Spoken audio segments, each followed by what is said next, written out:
কোকৰাঝাৰত ৰচনা হল ইতিহাস। ৰাজ্যৰ ৰাজধানীৰ বাহিৰত অনুষ্ঠিত হল অসম বিধানসভাৰ অধিৱেশন। কোকৰাঝাৰৰ এইটো বিটিসি পৰিষদীয় বিধানসভাত এনেদৰে ৰাজ্যপাল লক্ষ্মণ প্ৰসাদ আচাৰ্যই গ্ৰহণ কৰে গাৰ্ড অফ অনাৰ। ইয়াৰ পূৰ্বে বিটিসি পৰিষদীয় বিধানসভাত প্ৰৱেশ কৰা মন্ত্ৰী বিধায়কসকলক বিভিন্ন সাংস্কৃতিক গোটসমূহে এনেদৰে আদৰে। ইয়াৰ পাছতে দুপৰীয়া 12 বজাত ৰাজ্যপালৰ ভাষণেৰে কোকৰাঝাৰৰ বিটিসি পৰিষদীয় বিধানসভাৰ মজিয়াত আৰম্ভ হয় অসম বিধানসভাৰ বাজেট অধিৱেশন। आज का यह सत्र अभूतपूर्व और ऐतिहासिक है। विधानसभा और बजट सत्र को राज्य की राजधानी के बाहर पहली बार आयोजित किया जा रहा है। लोकतंत्र और जवाबदेही की संस्कृति की दिशा में यह एक महत्वपूर्ण रचनात्मक कदम है, जिसमें विधानमंडल को राज्य के अन्य हिस्सों में आम लोगों के नजदीक लाया जा रहा है। सरकार आपके द्वार के बाद यह अब विधानमंडल आपके द्वार की दिशा में एक युगांतकारी कदम है। राज्यपाলৰ ভাষণৰ কালত বিধায়ক অখিল গগৈৰ বাহিৰে সকলো শাসক বিৰোধী বিধায়কে মনোযোগেৰে বাধা প্ৰদান নকৰাকৈ শুনে। দেশ স্বাধীনৰ পাছত ৰাজ্যৰ ৰাজধানীৰ বাহিৰত এয়াই হল প্ৰথমখন অসম বিধানসভাৰ অধিৱেশন, যিখন অনুষ্ঠিত হল ৬ষ্ঠ অনুসূচীৰ অধীনৰ অঞ্চলত। এই ঐতিহাসিক ক্ষণৰ কথা উল্লেখ কৰি মন্ত্ৰী অতুল বৰাই কলে, ৰাজধানীৰ বাহিৰত কতো বিধানসভা অধিৱেশন অনুষ্ঠিত হোৱা নাই। প্ৰথমবাৰৰ বাবে এইবাৰ বিধানসভা অধিৱেশন ৰাজধানীৰ বাহিৰত অনুষ্ঠিত হৈছে। আমি সকলো লগ হৈ বাছত আহি পাইছোঁ। তো আহিয়ে আমি পুনতে বডোফা উপেন্দ্ৰনাথ ব্ৰহ্মৰ প্ৰতিকৃতিত আমি মাল্যাৰ্পণ কৰিলোঁ, তেখেতলৈ শ্ৰদ্ধাঞ্জলি জনাইছোঁ। এটা সময় আছিল যিটো সময়ত এই গোটেই এৰিয়া অশান্ত আছিল, সদায় হিংসাৰ জৰ্জৰ পৰিৱেশ এটা আমি প্ৰত্যক্ষ কৰিছিলোঁ, হত্যা অপহৰণ লুটপাট, কিন্তু আজি সেই পৰিৱেশ নাই। তো এইটোৱে আজি আমাক ইয়াত এটা অধিৱেশন পতাৰ পৰিৱেশ এটা দিছে। মই পোনপ্ৰথমে মাননীয় মুখ্যমন্ত্ৰী ডক্টৰ হিমন্ত বিশ্ব শৰ্মা ডাঙৰীয়া আৰু অসম বিধানসভাৰ অধ্যক্ষ বিশ্বজিৎ দৈমাৰী ডাঙৰীয়াক ধন্যবাদ জনাইছোঁ, আৰু সুন্দৰ আয়োজন কৰিছে, মই তাৰ বাবে প্ৰমোদ বড়ো ডাঙৰীয়াকো মই ধন্যবাদ জনাইছোঁ।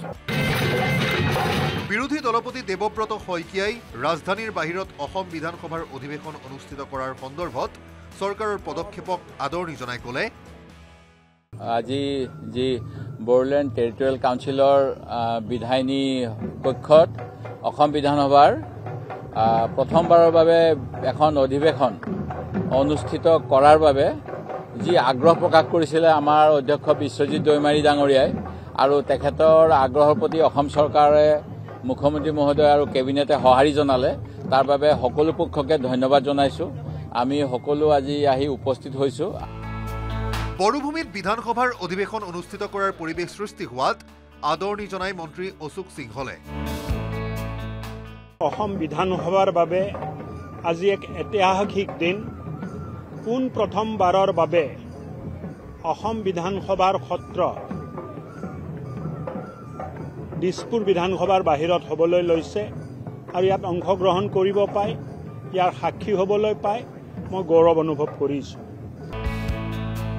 AIDFৰ জ্যেষ্ঠ বিধায়ক আমিনুল ইছলামে কোকৰাঝাৰত অনুষ্ঠিত বিধানসভাৰ অধিৱেশন সন্দৰ্ভত কলে, আজি কোকৰাঝাৰৰ অসমৰ হিষ্ট্ৰীত প্ৰথমবাৰৰ কাৰণে দিছপুৰৰ বাহিৰত বা কেপিটেলৰ বাহিৰত যি এছেম্বলি ছেছন আৰম্ভ কৰিছে, এই গোটেই প্ৰক্ৰিয়াটোৰ জৰিয়তে এটা বাৰ্তা অসমৰ গোটেই অসমবাসী বা ভাৰতবাসীক দিব বিচাৰিছে চৰকাৰে, যে আজি এইটোৰ জৰিয়তে বিটিচিৰ এটা সময়ৰ যি অশান্ত পৰিৱেশ আছিল, ইয়াত বিভিন্ন সময়ত যি গোষ্ঠীগত দাঙ্গাবিলাক হৈছিল, শান্তিৰ পৰিৱেশ সৃষ্টি হোৱা নাছিল। এটা সময়ত BLT, NDFB বিভিন্ন গ্ৰুপে ইয়াত গা কৰি উঠিছিল।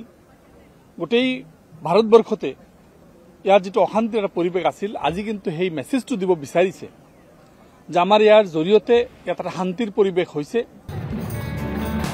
এসময়ৰ ৰক্তাক্ত বড়োভূমিত এতিয়া মুখ্যমন্ত্ৰীয়ে মাজনিশাও আহি থাকিব পৰাৰ পৰিৱেশ সৃষ্টি হোৱাৰ কথা উনুকিয়াই বিজেপিৰ বিধায়ক মানৱ ডেকাই ক'লে, এটা সময়ত অশান্তজৰ্য বড়োলেণ্ডত বহুত বছৰ ধৰি আজি আমি চাইছোঁ যে মুখ্যমন্ত্ৰী এজন আহি থকাৰো কেতিয়াও থকা নাছিল। আজি মুখ্যমন্ত্ৰী মহোদয়ে সবাৰকৈ বড়োলেণ্ডত নিশা কটাই বড়োলেণ্ডৰ জনসাধাৰণৰ লগত প্ৰত্যক্ষভাৱে আলোচনা বিলোচনা তথা উন্নয়নমূলক কামৰ যি খাতিয়ান ধৰিছে আৰু তাৰ পৰৱৰ্তী প্ৰয়াসৰূপে আজি বড়োলেণ্ডৰ কাউন্সিলৰ এছেম্বলিত অসম বিধানসভাৰ যি বিশেষ অধিৱেশন হৈছে এই দিনটো অসমৰ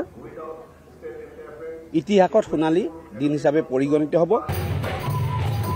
একেদৰে বিজেপিৰ বিধায়ক সুশান্ত বৰগোহাঁয়ে চৰকাৰক ধন্যবাদ জনাই ক'লে, আজি এই বিধানসভাৰ সেশনে এটা কথা সূচাইছে যে যেতিয়া শান্তি আহে তাতে উন্নয়ন কেনেকৈ হয় এই পৰিৱেশটো আজি বিটিআৰ এৰিয়াত আজি দেখিবলৈ পোৱা গৈছে। বড়োভূমিত প্ৰথমবাৰৰ বাবে অসম বিধানসভাৰ অধিৱেশন অনুষ্ঠিত হোৱাক লৈ আনন্দ উল্লাসত ভুৰ গ'ল কোকৰাঝাৰবাসীও। ওচৰৰ পৰা মন্ত্ৰী বিধায়কসকলক চোৱাৰ হেঁপাহেৰে বিটিচি পৰিষদ বিধানসভাৰ সন্মুখলৈ সোমবাৰে পুৱাৰে পৰা ঢপলিয়াই আহিল বহু সংখ্যক স্থানীয় লোক। কোকৰাঝাৰৰ পৰা কেমেৰাত সঞ্জয় বৰাৰ সৈতে সুৰজ বসুমতাৰীৰ সহযোগত Biju Kumar Deka report, news 18 Assam North east.